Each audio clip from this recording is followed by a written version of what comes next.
Que a gente pode falar da relação dos dois? Porque surgiu a informação de que eles se conheceram num abrigo de enchente, né?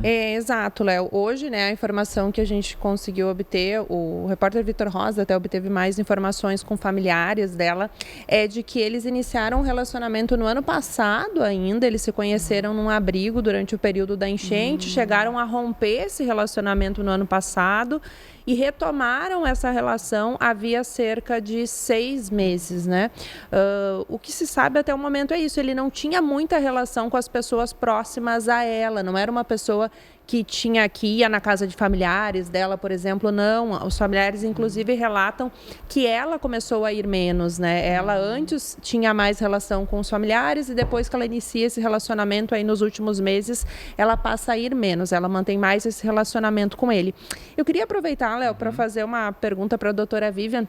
Nos chama muita atenção o perfil deste homem, né? Esse planejamento, essa espécie de jogo que ele tenta fazer com a polícia, né? De manter o controle da situação, isso de se expor em determinado momento, que a gente sabe que em algum momento a polícia chegaria nele, mas talvez ele achasse que não, mas isso não faz pensar, ele foi num lugar com câmeras, parece uma coisa absurda, assim.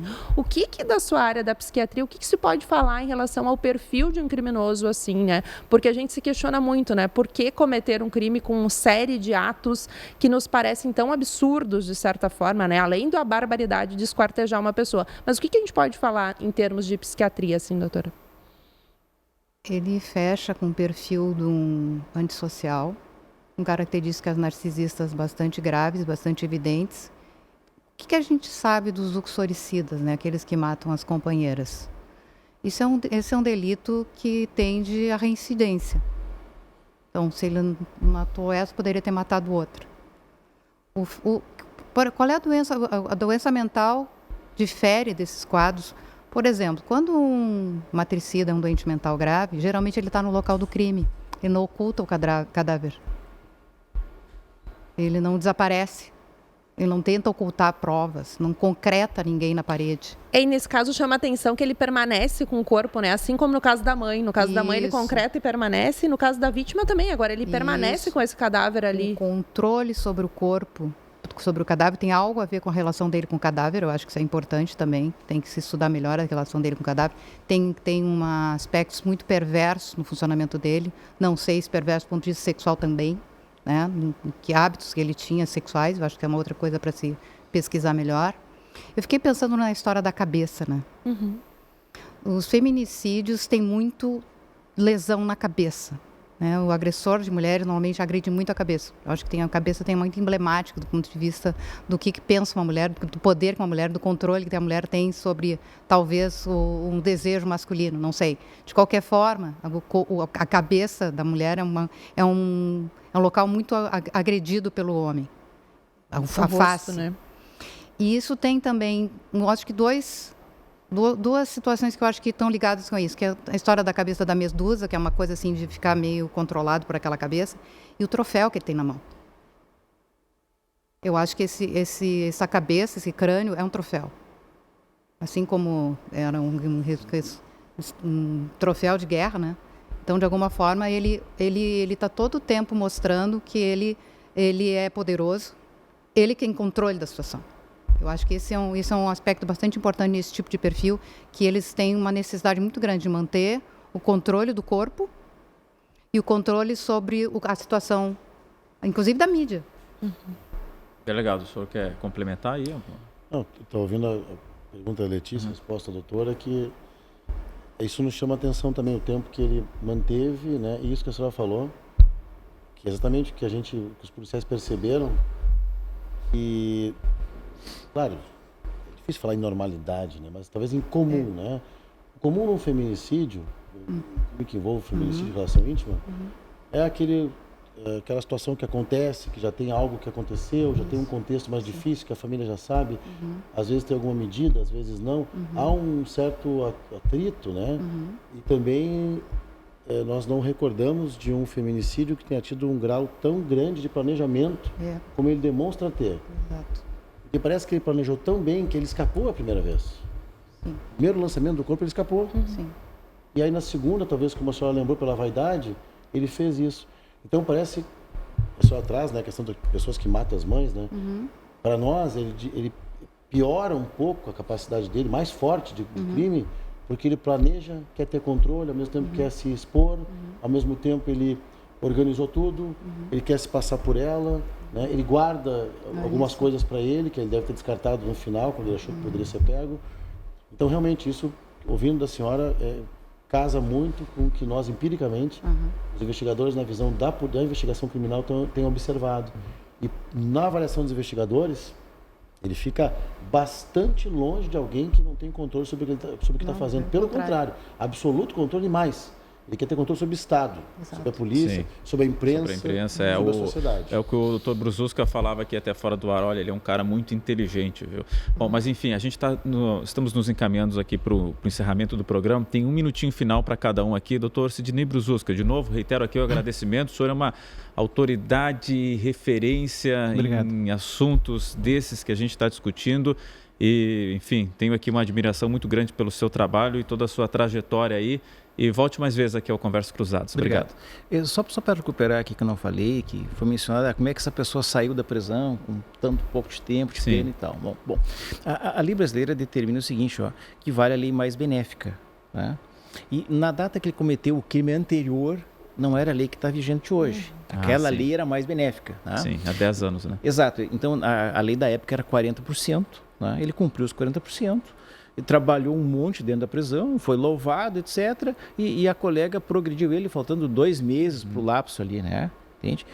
E quando ele reatou com a vítima, ele já estava foragido. Já havia mandado de prisão no fechado para ele. Sim, o mandado foragiu em fevereiro. Foi em fevereiro, prisão na rua. Então ele já estava no fechado, entende? Tá? Então, só esse aspecto. E hoje a lei é mais grave, né? Hoje esse crime que ele praticou agora, se vier a ser condenado, ele vai cumprir 70% no fechado desse novo crime, mais o outro que ele ficou devendo, entende? Ou seja, então, o que se desenha para ele é uma pessoa já de 66 anos, eu acho, é isso, né? Então, provavelmente vai ficar o resto da vida presa. A prisão dele tende a ser perpétua daqui para frente, né? Diante da nova lei. Não deve ter uma nova progressão de regime. Não é muito difícil, né? Porque agora é 70% desse novo crime, mais o saldo da outra. Né? Deve ficar até o fim da vida, então, na cadeia, a projeção aí. E só para finalizar, nós temos que voltar a ter médico, psiquiatra, doutora, dentro do sistema. Também acho. Fica aí a reivindicação do Dr. Brzuska. Letícia Mendes, muito obrigado também por estar com a gente de novo aqui. Obrigada, eu que agradeço. Acho que é muito importante a gente estar discutindo esse tema sobre diversos aspectos. A gente poderia ficar horas aqui falando desse assunto, né? Sobre a questão prisional, sobre a parte psiquiátrica, sobre a investigação, né, que se debruçou sobre esse crime.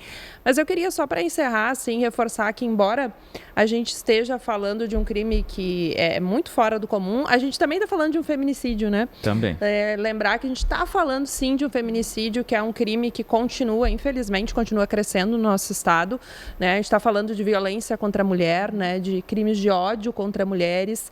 Então, eu acho que é importante a gente reforçar isso, né? Lembrar que... Nosso repúdio, né? Exatamente. É uma sequência. Lembrar que essa vítima, ela tinha uma história, né? A Brasília Costa, que era conhecida como Bia, era uma manicure, era uma mulher, né? Que tinha uma vida, tinha uma história. Eu acho que é importante a gente reforçar isso também, né? Porque é muito triste a gente ficar falando aqui sobre uma pessoa que foi esquartejada, que tem pedaços arremessados em diferentes pontos da cidade. É importante a gente não esquecer que essa pessoa tem uma história também, né? Acho que é bem importante a gente reforçar isso. Muito importante mesmo teu relato aí, Letícia, e aqui nossa solidariedade aos familiares e amigos da Brasília e, enfim, um crime tão brutal, mas fica aqui a nossa solidariedade a todos que conheciam a Brasília. Doutora Vivian, também muito obrigado pela presença aqui. 30 segundos aqui para o encerramento. Uma última fala. Acho que é uma maneira que nós temos de homenagear a Brasília, é estarmos aqui discutindo para que isso nunca mais ocorra. Exato. Então, é claro que erros acontecem, coisas difíceis são para todos, é difícil. O delegado acabou de dizer que é complexo o caso, ninguém diz que não. Mas que esse caso seja emblemático para que a gente tome medidas urgentes para que isso nunca mais ocorra. Delegado Mário Souza, obrigado, parabéns pelo trabalho mais uma vez. E nesse minutinho final, se o senhor puder dizer os próximos passos aí da investigação também? Sim. Os próximos passos agora são aguardar perícias em relação a documentos eletrônicos, também a 2 segmentos que foram encontrados ainda no sábado e domingo da vítima, e nós concluirmos, né, o fechamento do circuito de toda essa história, de tudo que envolveu esse delito. Da nossa parte também, eu quero agradecer ao IGP e à Brigada Militar que apoiaram muito essa investigação. Dizer também, já estendi os meus sentimentos à família e que o DHPP não é o departamento de alçada do feminicídio. Esse caso ficou conosco por causa que seria um caso de crime organizado e nós tentamos fazer a nossa contribuição para diminuir esse grave crime, não permitindo a impunidade. E dizer que, né, para a família, depois de uma situação dessas, a única pressão que eu coloquei em mim mesmo e na nossa equipe é que nós conseguíssemos o mais breve possível prender o homem para que não houvesse impunidade e conseguir devolver, né, os restos mortais dessa vítima à família para que pudesse fazer a sua despedida. Então, esse foi o trabalho da polícia repressivo. Nós fizemos isso em 77 horas para que ao menos ele não fique impune, que agora permaneça na cadeia em reclusão cumprindo sua pena. Bom,